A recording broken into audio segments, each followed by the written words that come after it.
If a molecule reacts, it is important to be able to predict which type of mechanism it will react through.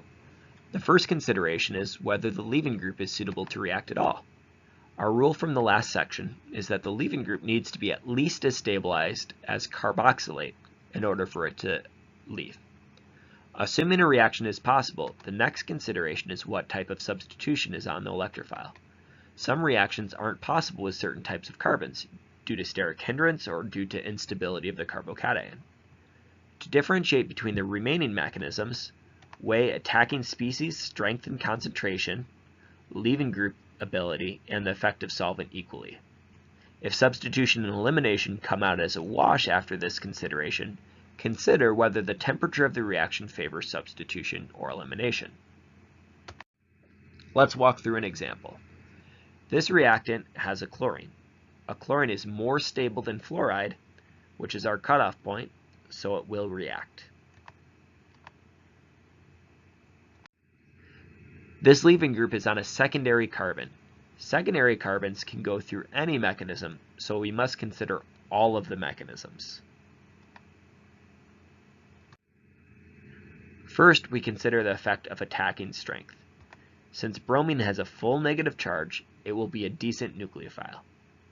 Score 1 for SN2 over SN1, since a good nucleophile is going to favor SN2. We can also think about base strength, but Br is actually a pretty terrible base since HBr is a strong acid. This would favor E1 over E2. The concentration is assumed to be concentrated if not otherwise indicated.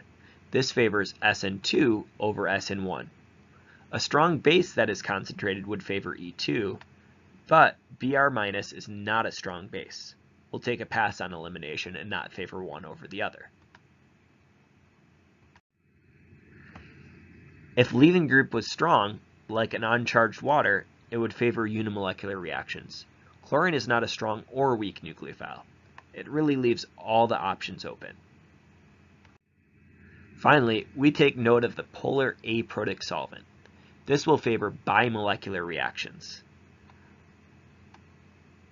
When we total the effect of all of these factors, SN2 is clearly favored by these conditions. We don't need to consider heat in this case because we know already that SN2 is the likely mechanism that will dominate the reaction. Once we have determined the mechanism, there are still a few factors that can affect the product that is formed by any mechanism. For example, if we know we have an elimination reaction, we know that we will remove a hydrogen from a carbon next to the electrophilic carbon. It could be one of these, but it could also be one of these. They give us different products of different stability. The more stable product will have a lower energy transition state than the less stable product. The more substituted alkene, which we call the Zaitsev product, is always formed more quickly and is therefore favored. The only exceptions to this are when we use the most steric bases, which will favor reactions with the more accessible hydrogen. The more steric the base, the more we move towards the less substituted product, as you can see here. In some cases, we could have a nucleophile and electrophile on the same molecule. In this case, the intramolecular reaction is generally favored, particularly for reactions that will form 5 or 6 membered rings.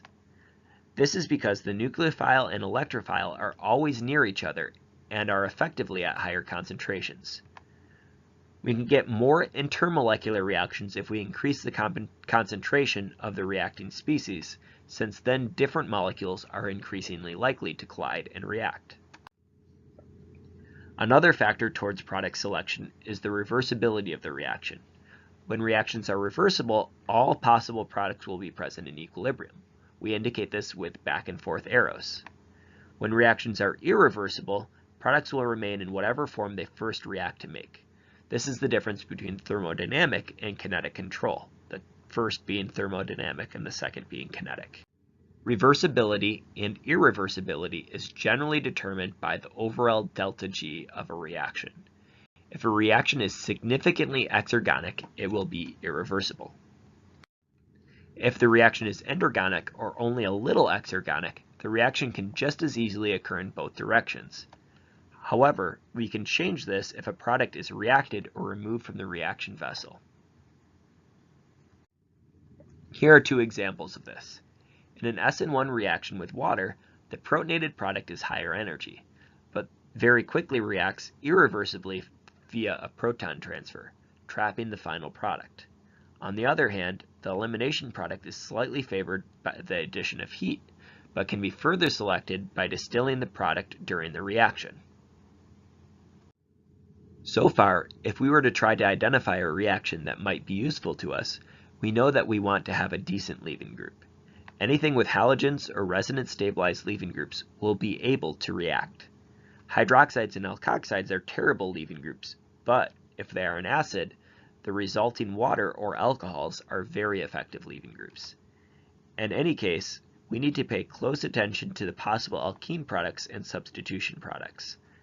We can favor the alkene with strong steric base, and we can use a wide variety of nucleophiles, including some sp hybridized carbon nucleophiles. The nucleophile that we use will determine the type of product. There are lots of products that are possible. If we use a halogen as a nucleophile, we can end up with a new alkyl halide. Water or hydroxide can yield an alcohol. An alcohol or alkoxide can yield an ether. An ammonia or amine can react to form a more substituted amine. That actually isn't particularly useful, which we'll talk about later.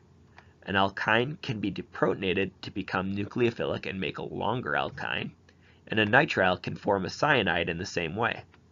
Of course, an alkene can be made if we eliminate instead, and a complete list of all the reactions so far can be found in your text on tables 914 and table 915.